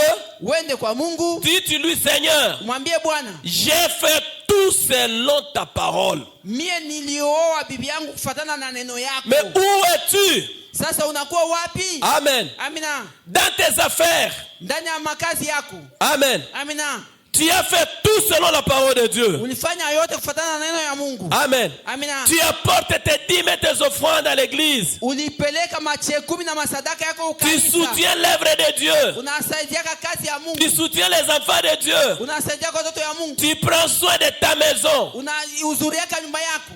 Amen. Amina. Quand les choses ne marchent pas, Wakati vitu haviendeke mzuri, Seigneur, ambia Mungu, Bwana, regarde ce que je fais.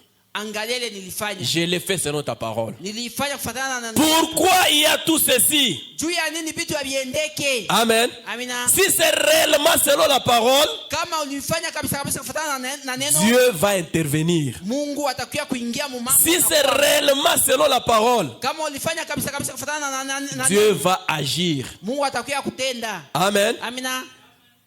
Mais vous savez quoi? Lakini unajua nini? Si tu sais toi-même, Kama wewe mwenyewe unajua ça ici, hii hapa je ne l'ai pas fait correctement. sikuifanya mzuri,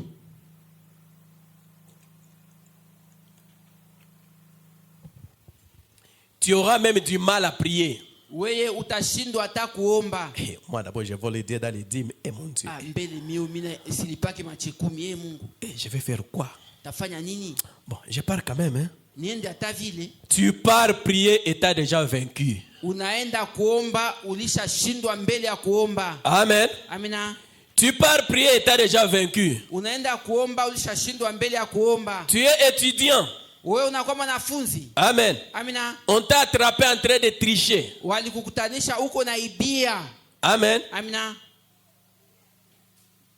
Non, notre frère a une requête, prions pour lui pour que sa requête en deuxième session réussisse.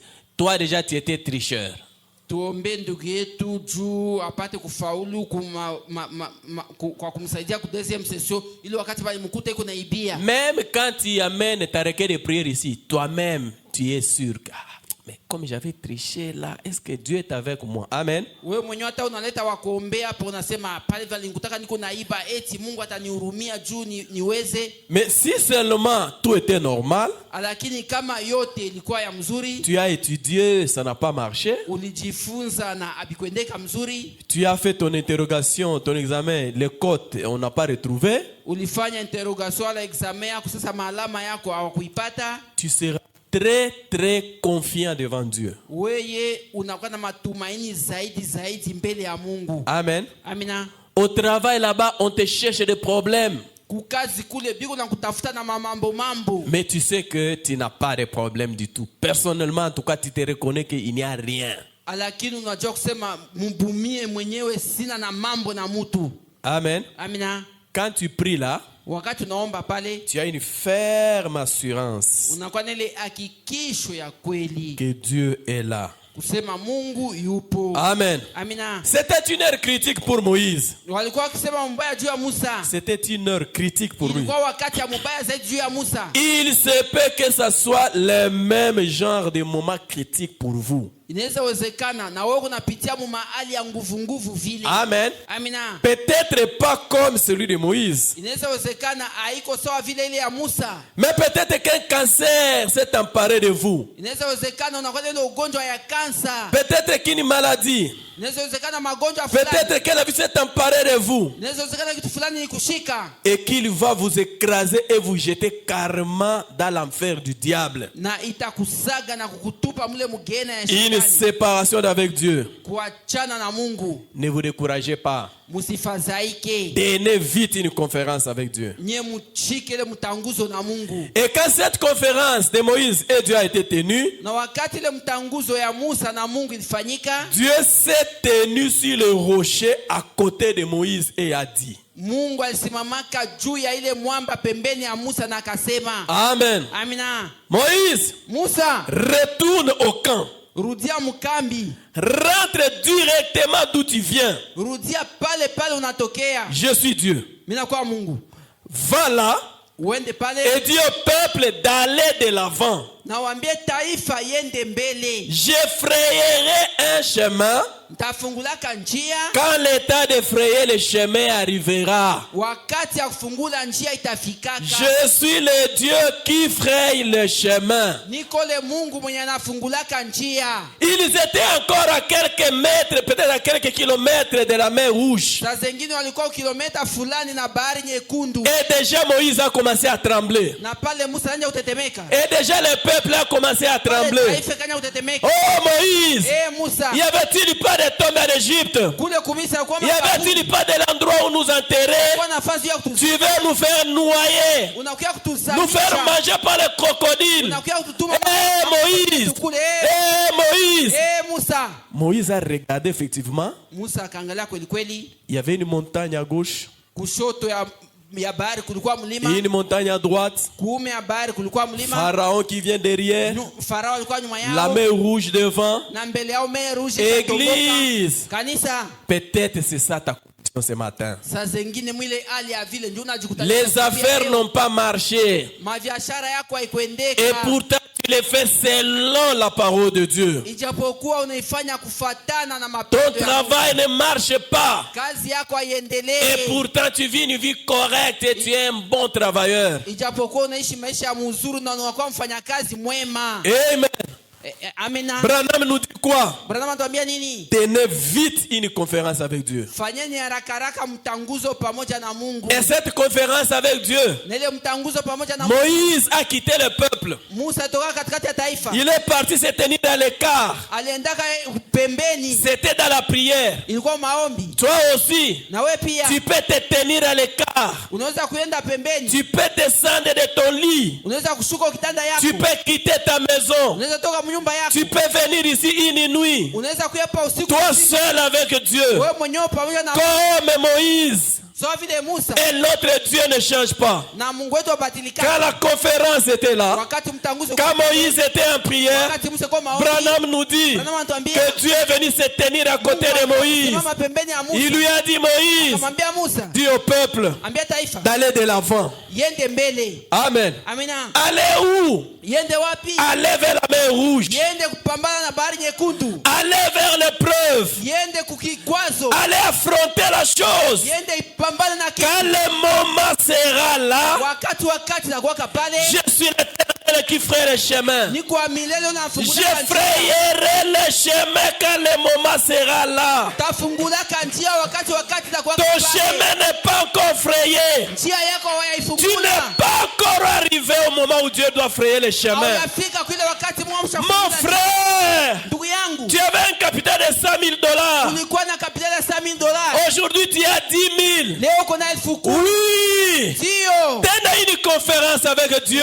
Ingia mtanguzo na Mungu. Retire-toi Wewe ujikokote. au moment marqué. Wakati yenye nastahili. Dieu frayera un chemin. Mungu atafungula njia. Dieu te guidera dans le business. Mungu atakuachaka. Ça ne sera plus toi. Haitaweka wewe. Dieu sera ton associé. Mungu atakuwa msaidizi Dieu te wako. dira quoi acheter. Mungu atakwambia kile À quel unachokuuza. temps les acheter. Wakati gani À quel kuiuza. temps les amener sur le marché. Wakati gani ya kuileta Et qu'est-ce que kusoko. Dieu fera? Na Mungu atafanya Il nini? amènera la rareté. Ataletaka Tu ukosefu. seras le seul qui aura ce produit sur le marché. Utajikutanisha wewe mwenyewe.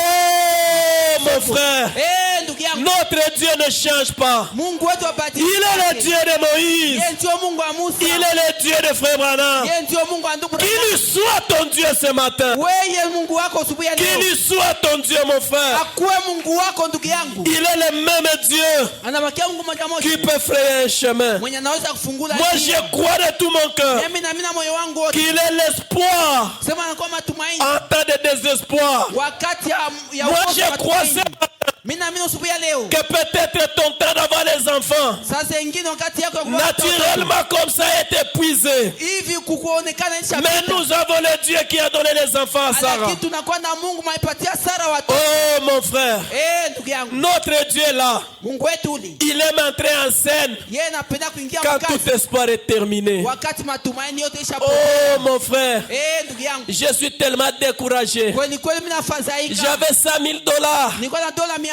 Maintenant regarde, je n'ai que 10 000. Leo ninabakia na dola 10,000. Je ne sais même pas quoi acheter cette fois-ci.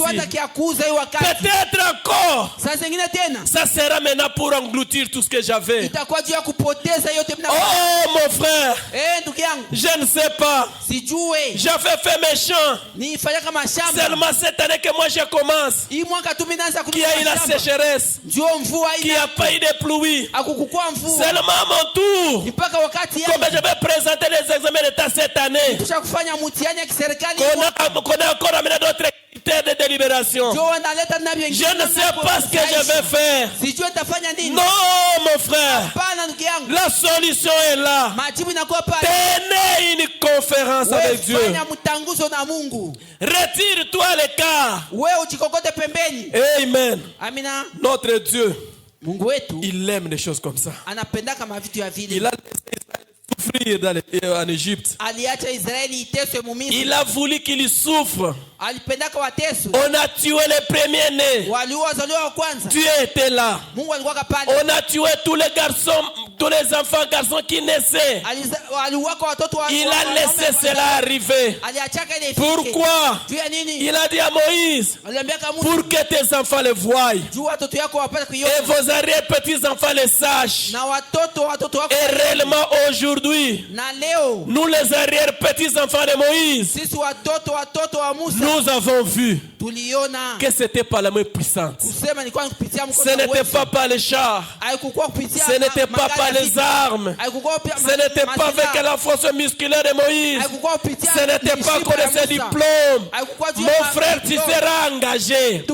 Même si tu n'as pas de diplôme d'université, una cheti ya university. Mon frère, Ndugu yangu, tes affaires-là biashara vont yako prospérer. itaendelea mbele. Amen. Amina. Seulement ayez les signes. Lakini ukwetu na maalama. Ayez les signes. Ukwetu na maalama. Remplissez les critères. Wewe ukwetu na ile Dieu utengeneze va safari. entrer en scène. Mungu ataingia mkazi. Les prophètes disent dans le message, plantez la vigne et où la planter. Ndani ya ujumbe kupanda muvinyo pale wapisha kupanda muvinyo. Du 20 septembre 59 au paragraphe 33. Tarehe 12 mwezi wa kenda mwaka wa 23.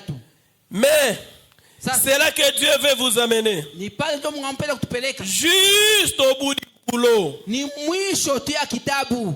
Au bout du rouleau. Ni mwisho ya kitabu. C'est là que Dieu veut vous Ni amener. pale ndio Mungu anapenda kukupeleka. Alors lui entre en scène. Sasa yeye anaingia mkazi. C'est juste comme ça avec lui. Ni paka vile pamoja naye. C'est toujours comme ça avec notre Dieu. Ni paka vile na Mungu wetu. C'est pour enlever en toi tes capacités là humaines. Ni juu ya kutosha ndani mwako ile manguvu yako yote ya bumutu. Pour que tu ne te glorifies pas. Juu usijitape. Amen. Amina. Comme le roi Nebuchadnezzar l'a fait. Sawa vile mfalme Nabukadneza alifanya. Oh Babylone. Babeli. Je t'ai battu. Nilikujenga. Une grande ville. Tauni mkubwa. Oh Babylone. Babeli. Regardez comment j'ai élevé ton économie. Angalia namna gani nipandisha. Oh Babylone. Babeli. Regardez les visiteurs qui viennent aujourd'hui vers toi. Angalia wageni wale wanakuja leo kwako. C'est moi qui t'ai élevé Babylone. Ni mie ndio nilikupandisha Babeli. Amen. Amina. Et Dieu a regardé. Mungu aliangalia. Oh l'homme. Mutu. Tu ne sais pas que je peux t'enlever le souffle. Aujue kusomeza kutosha pumzi. Pourquoi tu ne peux pas me glorifier? Juu ya nini hawezi kunitapa? Dieu t'a mis dans cette condition-là. Mungu ankupeleka mwili hali ya vile. Pour que tu dises. Juu upate kusema. Mon frère. Ndugu yangu. Nilikuwa nilishachomba. J'étais déjà par terre. Nilikuwa nilishachomba. J'étais déjà par terre. Nilikuwa nishabakia na $10,000 seulement. J'avais seulement $10,000. Mais regardez, Mungu. Mais regarde, Dieu le Dieu ici. Amen. Amina. Et pourtant, Ijapokuwa quand tu avais ce grand capital-là, wakati uko na makuta ya mingi, tu ne témoignais jamais de Dieu à tes compagnons de service. au kuwa na shuhudia hata wakati moja ya wale watu unatumikaka nao. Alors il t'a mené là au bout du rouleau. Sasa ikufikisha pale anakuvinya. Pour que tu dises. Juu pate kusema. Dieu. Mungu. C'est un Dieu de restauration. Ni Mungu wa kurudisha. Il se peut que vous soyez tellement malade ce matin que les médecins vous disent que vous ne pourrez plus vivre. Inaweza wezekana uko mgonjwa zaidi usubuhi leo na mganga anakuambia hawezi na kuishi. Dans une situation désespérée, on s'accroche à rien. Wakati unakuwa ile hali ya kuvunjika moyo au shike tena kukitu. C'est ce qui se passe quand nous cherchons à obtenir ... Ndio ile inapitikana wakati tunatafuta kupata nukta. Tout ce que nous pouvons faire par nous-mêmes, ce qui relève du pouvoir de l'homme, ça, nous le ferons. Mais quand on a perdu tout espoir, alors celui qui ne croit pas dans la guérison divine croira donc sur le champ. Et la guérison divine sera son unique espoir. Amen. L'homme quand il a encore l'argent. Amen. L'homme quand il a encore l'argent. Amen. La malaria. Malaria. C'est prendre tel produit, c'est fini. Amen. Amen. Mais quand on en arrive au point où les médecins vous disent vous n'avez que quelques jours à vivre. Amen. Tu diras au garde malade là, ton neveu, oui, je suis pasteur, toi, votre pasteur prie pour les malades. Il ne peut pas venir prier pour moi ici. Amen. Amina. Amen. Amina. Et peut-être vous allez là-bas. Une petite prière.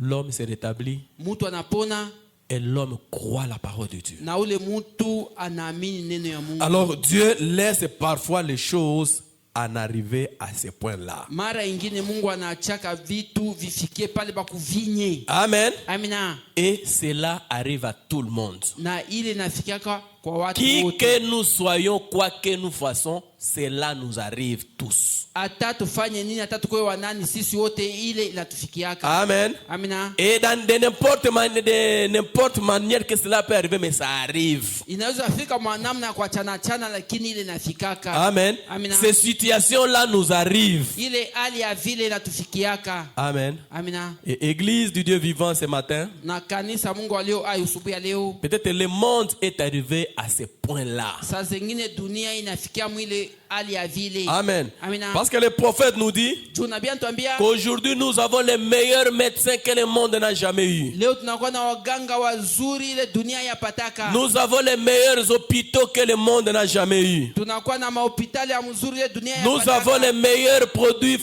médicaux que le monde n'a jamais eu. Tunakuwa na madawa ya mzuri ile dunia yapataka. Mais aussi, Lakini tena nous avons les grandes maladies que nous n'avons jamais eues. tunakuwa na magonjwa mkubwa ile dunia yapataka. Facilement, on commence à entendre parler trop du cancer. Zaidi tunaanza kusikia wanasemezea zaidi juu ya kansa. Il y a quelques années, on n'en parlait pas comme on en parle aujourd'hui. Kunakuwa miaka iliyopita hapa tulikuwa tunasikia biko nasemezea sasa biko nasemezea leo. Amen. Amina. Aujourd'hui, il y a trop d'AVC. Leo kunakuwa ile ma AVC ya mingi zaidi. Église, Kanisa, où se trouve ton espoir? wewe matumaini yako inakuwa wapi? Amen. Amina.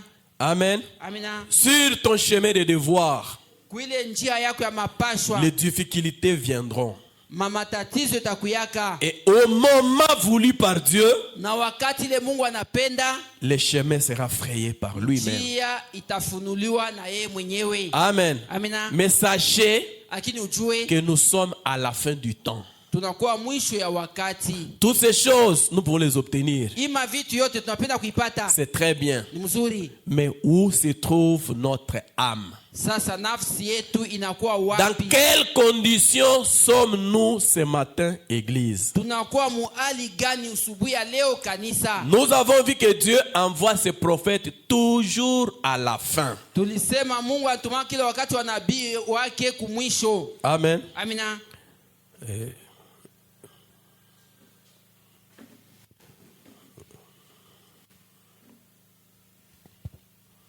Je vais lire notre prophète dans le message Un super signe. Ndani ya mahubiri insi ya juu. Amen. Amina. Notre prophète nous dit au paragraphe 54. Nabii wetu anatuambia kifungu yake ya 54. Quand Dieu a suscité Noé, Wakati Mungu alimlamsha Noa, c'était un signe pour cet âge intellectuel qui arrivait à la fin. ilikuwa alama kwa wakati ya kielimu ilifika kumwisho. Et Noé a prêché que le jugement de Dieu était proche. Na Noa alihubiri kusema uamuzi wa Mungu ilikuwa karibu. Et il a été rejeté. Na alitupiliwa. On s'est moqué de lui et on l'a tourné en dérision. Walimuchekelewa na walimuona kusema ni wabure. Mais Noé est entré dans l'arche Lakini Noa aliingia msafina. et Dieu a condamné ceux qui s'étaient moqués de lui. Na Mungu alihukumu wale walimchekelea. Noé était un signe du jugement qui approchait. Noa ilikuwa alama ile hukumu ilikaribia. Le signe de Dieu pour la terre. Alama ya Mungu juu ya dunia. Amen. Amina. Noé était venu avec un message. Noa alikuwa na ujumbe. Il a dit au peuple d'entrer dans l'arche. Aliambia taifa ingie msafina. Parce que toute la terre s'était corrompue. Juu udongo yote iliharibika. Et Dieu s'était réellement repenti d'avoir créé l'homme. Na Mungu kweli kweli alitubu juu ya nini aliumbaka mtu. Dieu a regardé la corruption partout. Mungu aliangalia kuharibika fasi yote. Et ce n'est pas le jour que Dieu a envoyé Noé que la corruption avait commencé. Non. Na haiko siku Mungu alituma Noa ndio ile siku haribika. La corruption était sur la terre. Les hommes se corrompaient, les autres, ainsi de suite, jusqu'à ce que Dieu a regardé qu'il n'y avait plus personne. kuharibika ilifika kudunia, watu walikuwa naharibika, wengine wamoja na wengine, mpaka ile wakati Mungu alikutanisha kusema akukuwa na mtu, jusqu'à ce qu'un homme a trouvé grâce devant Dieu. mpaka ile wakati mtu mmoja alipata neema mbele ya macho ya Et le Mungu. prophète nous dit que Noé était un signe de Dieu sur terre. Na Mungu, nabii anatuambia kusema Noa alikuwa alama ya Mungu kudunia. Les habitants de la terre voyaient Noé. Wakati wa dunia walikuwa namuona Noa. Les habitants de la terre ont entendu la prédication de Noé. Wakati wa dunia walisikia mahubiri ya Noa. Et qu'est-ce qu'ils ont fait? Na walifanyaka nini? Branham nous dit qu'ils l'ont tourné en dérision. Branham anasema walimgeuzia mgongo. Ils n'ont pas voulu l'écouter. Hawakupendaka kumsikia. 120 ans se sont passés. Miaka 120 ipita. Personne n'a cru le message de Noé. Hakuna hata mtu mmoja mwenye aliamini ujumbe ya Noa. Amen. Amina. Et la patience de Dieu était arrivée à son comble. Na uvumilivu ya Mungu ilifika kumwisho. Il lui a dit, Noé, entre toi et tes enfants et leurs femmes. Akamwambia Noa, we ingia bibi yako na watoto wa bibi yako. Amen. Amina. Et le monde fut jugé. Na dunia wakaiamua. Et le monde fut détruit. Na dunia ikaharibishwa. En ce temps-là, Ile wakati ile 8 âmes seulement avaient été sauvées. manafsi 8 tu ndio iliokolewaka. Branham nous dit Branham anatuambia que si dans cet âge, il y a aussi 8 âmes, ça fera quoi? sasa mwii kizazi kama kwa manafsi 8 tafanya nini? Il peut toujours le faire. Anaweza tu kuifanya. Amen. Amina. Là, il a laissé 8. Pale aliacha manafsi 8 Parce que Branham dit yokolewe. que s'ils sont une douzaine aujourd'hui, j'en doute fort. Kama kuna kwa 12 leo mimi nashakia zaidi. Amen. Amina. Moïse était un signe pour l'Égypte Musa alikuwa alama kwa ajili ya Misri. que ça n'était fini de l'Égypte. Kusema mambo ya Misri ilishia pale. Dieu a noyé dans la mer Rouge ceux qui avaient échappé au fléau. Mungu alizamisha bahari nyekundu wale walioepuka kule mapigo. Amen. Amina. Quand Moïse était venu, Wakati Musa alikuyaka, c'était un signe aussi pour l'Égypte de voir que c'était temps. ilikuwa pia alama kwa ajili ya Misri, juu Misri ipate kuona kusema wakati nafika. Mais Moïse aussi n'a pas été cru. Lakini Musa naye hawakufaka Il y a eu kumwamini. les fléaux, il y a eu tout ce qui a frappé les pays d'Égypte. Kulikuwa kale yote ipigaka nchi ya Misri, Mais ils n'ont pas accepté, n'ont pas cru cela. lakini hawafaa kubali, hawafaa kuamini ile. Amen. Amina. Jusqu'à ce que Mpaka ile wakati les derniers, ils sont noyés dans la mer Rouge. wale wa mwisho wafaa kuzama mu bahari nyekundu. Quand Dieu a frayé un chemin pour Moïse, Wakati Mungu alifungulaka njia juu ya Musa. Amen, Amina. la même mer Rouge là Ile bahari nyekundu moja moja ile a sauvé les enfants israéliens. iliokoaka watoto wa Israeli. Et la même mer Rouge Na ile bahari nyekundu moja moja a ile détruit ceux qui venaient après. iliuaka wale walikuwa na wafuata. La même colonne de feu qui les conduisait à ce temps-là Ile nguzo moja moja moto ilikuwa naongoza ile wakati ile éclairait une partie ilikuwa naangazia sehemu et moja noircissait une partie. na ilikuwa natia giza. Aujourd'hui, Leo l'histoire se répète. hadithi tena inarudilia. Ce même message qui va nous sauver, Hii ujumbe moja moja yenye itatuokoa c'est le même message qui va condamner ce monde. ni ujumbe moja moja itahukumu dunia. Amen. Amina. Jérémie était pour Israël un signe Yeye alikuwa kwa ajili ya Israeli alama, qu'ils allaient à Babylone. kusema alikuwa anaenda kubabeli. Amen. Amina. Daniel Danieli fut aussi un signe alikuwa pia alama pour son jour. juu ya siku yake. Jean-Baptiste Yohana Mbatizaji était un signe. alikuwa alama. Amen. Amina. 400 ans sans prophète. Miaka 400 bila nabii. Amen. Amina. Jean-Baptiste était un signe de la venue du Messie. Yohana Mbatizaji alikuwa alama ya ujio wa Masia. Il y avait plus de prophètes en Israël. Hakukuwa na wanabii kwa Israeli. Pendant 400 ans. Miaka 400. Mais regarde seulement quand on a tout oublié le pomme de prophètes, Lakini angalia tu walikuwa na mambo ya Dieu wanabii. suscite un, Na Mungu analamisha nabii mmoja. Jean-Baptiste. Yohana Mbatizaji Il leur parle. anawasemezea. Qui va l'écouter? Nani atamsikia? La génération des hommes qui connaissaient les prophètes était terminée. Ile kizazi ya wale watu walikuwa wanajua nabii kisha malizika. Amen. Amina. Jean-Baptiste est venu là, il a parlé. Yohana Mbatizaji alikuwa pale anasema. Amen. Amina. Et regardez dans notre jour. Na angalieni msiku yetu. Quand le prophète arrive, wakati nabii anafika, à quelle heure le prophète arrive? wakati gani nabii anafika? Le prophète vient aujourd'hui Nabii anakuja leo où le monde a oublié le premier prophète. pale ile wakati watu walishasahau mambo ya wanabii. Amen. Amina. Écoutez. Sikieni. Qu'est-il arrivé? Nini sikaka? Jean a annoncé qu'il viendrait. Yohane tangaza kusema takuyaka. La race juive fut retranchée de l'arbre du salut. Ile ukoo ya Wayahudi ilitoshewaka kwile mti ya wokovu. Et Jean était l'annonce de la venue du jugement. Na Yohani ilikuwa kutangaza ya kukuya ya hukumu. Dieu utilise toujours des prophètes comme des signes. Mungu atumikishaka kila mara wanabii sawa ile maalama. Eh bien, ne l'oubliez pas. Mzuri msisahau. Quand vous voyez un prophète venir dans un âge, Wakati mnaona nabii anakuya mkizazi. amen. Amina. Et je crois qu'il nous en a été promis un. Na mimi naamini kusema waitulaga nabii umoja. Je l'attends. Mimi namuongojea. Il est dit dans Malachie 4. Wanaisema Malaki 4. Branham dit, Branham anasema, ne l'oubliez pas. msisahau. Nous aussi, Na shie pia. il nous a été promis un prophète dans Malachie 4. Waitulaga nabii umoja wa Malaki 4. Branham dit, je l'attends. Branham anasema mimi namuongojea. Amen. Amina. Le prophète là a été promis. Nabii ule walimulaga. Et nous avons vu la manière de Dieu de faire. Na tuliona namna ya Mungu ya kufanya. À quel temps Dieu envoie ses prophètes? Wakati gani Mungu anatumaka ule nabii? Il les envoie toujours à la fin de l'âge. Anawatumaka kila wakati mwisho ya vizazi. Et s'il a été promis un prophète dans Malachie 4, Na kama maulagaka nabii Malaki 4. ce prophète-là allait être le messager du 7e âge de l'église, Ule nabii alipaswa kuwa mjumbe wa kizazi kia 7 qui est aussi le dernier âge. tena ile inakuwa kizazi kia mwisho. Et pourquoi il a été envoyé? Na juu ya nini walimtumaka? Pourquoi il a été promis? Juu ya nini walimulagaka? Voici, je vous avais élu le prophète Onenda watumiaka ile nabii. avant que le jour de l'éternel arrive. Mbele siku ya milele ifike. Ce jour grand et redoutable. Hii siku ya mkubwa na ya Ce kubakia. prophète ramènera le cœur des pères vers leurs enfants. Ule nabii atarudishaka mioyo ya wababa kwa watoto yao. Avant le grand jugement de notre Dieu, Mbele ya hukumu mkubwa ya Mungu Dieu wetu. a promis de nous envoyer un prophète. Mungu atulagaka atatutumiaka nabii. Si nous croyons Kama tunaamini que ce prophète-là est venu, ule nabii alikuya.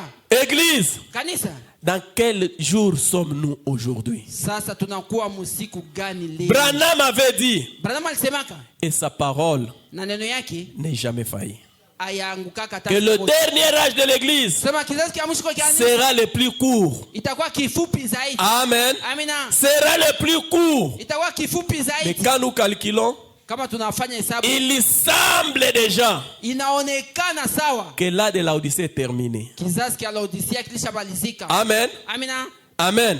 Amina. Il semble que l'âge de l'Odyssée est terminé. Inaonekana sawa vile kizazi kia Laodicea kilishamalizika. Les 117 ans sont terminés. Ile miaka 117 ishabalizika. Mais où sommes-nous aujourd'hui? Sasa leo tunakuwa wapi? Église, Kanisa, je crois à toute humilité mimi naamini na unyenyekevu wote que nous sommes dans le temps de la prolongation. tunakuwa mwile wakati ya kutuongezea. Et pendant ce temps, Na ile wakati l'Écriture dit andiko nasema que celui qui est souillé ule mwenye anaisha kuwa buchafu se souille encore. aendeleshe tena Celui kujichafula. qui est saint Ule mwanakwa se mtakatifu sanctifie encore. ajitie na mtakatifu Mais zaidi. notre Dieu Lakini Mungu wetu nous a parlé atusemezea que quand les choses sont comme ça, wakati vitu vinakuwa hivi, quand nous ne savons pas par où passer, wakati hatujua wa nous kupitia, pouvons convoquer une conférence avec tunaweza lui. kuita mtanguzo na Mungu. Nous pouvons l'appeler pour parler avec lui. Tunaweza kumuita juu ya kusema naye. Seigneur, qu'en est-il de mon problème? Bwana unasema nini juu ya mambo yako? Seigneur, donne-moi le Saint-Esprit où je meurs. Bwana unipatie Roho Mtakatifu wala ni Seigneur, sauve-moi de cette génération. Bwana unitoshe mwiki kizazi. Je ne veux pas rester un homme qui va raconter l'histoire de l'enlèvement. Mie sipendi kubakia mtu mwatadisia hadisi namna gani pengine balinyakuliwaka. Je veux Mimi napenda moi-même mimi mwenyewe participer à cet enlèvement-là. niingie mwile kunyakuliwa. Vous le voulez aussi, Église? Na nyie mnapenda kanisa? Que le Seigneur vous l'accorde au nom du Seigneur Bwana Jésus-Christ. wapatie nao mtindo wa Bwana wetu Yesu Kristo.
Comme le poète l'a déclaré par son chant, le cieux obscur n'est pas simplement ou forcément un signe que tu as abandonné ton peuple.